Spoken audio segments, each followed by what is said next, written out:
Hey, thanks for coming back, guys. I just wanted to jump on here real quick and tell a quick story about teamwork. And I'm actually going to package it around something not real estate related, but it is certainly important to know your team's strengths and weaknesses when running a real estate team. So here's the deal. So recently, my younger son started his second year at the University of Delaware. And he very quickly was able to land a part-time job. He sent a text out to the group, and when I talk about the group, it's me, my wife, our other son, and his wife. So there's 5 of us total. He sent a text out and said that he can't start that job until he gets his passport because his employer needs a copy of his passport. This was like on a Monday, I think, and he needed it by Wednesday morning, and he had classes starting and a lot of stuff going on. Now, he does have a car at school, but he needed to get this quickly, and we live about an hour and a half away from the school, and we're trying to think, oh, how are we going to do this? So this is where it gets really interesting. So this is how it played out. So the text message comes through, and I see it, and he said, I'm going to figure something out, and I'm going to drive all the way home, and I'm going to get it, and okay. And my response was, no, there's got to be a better way. There has to be a more efficient way. He was all stressed out about school already. Has to be a more efficient way to get this done within 36 hours. So it got everybody thinking.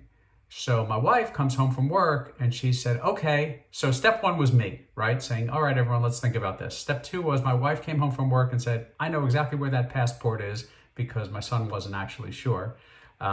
She said, I know exactly where it is. She got it. She put it aside. I have it.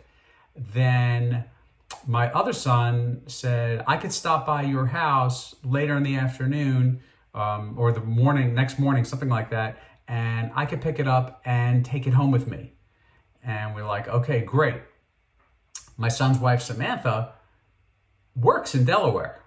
So she said, I could take it to work with me. I can't get over to Holden, our son, but I could take it to work with me and, it won't be that far away from where he is at school. So that's exactly how it played out.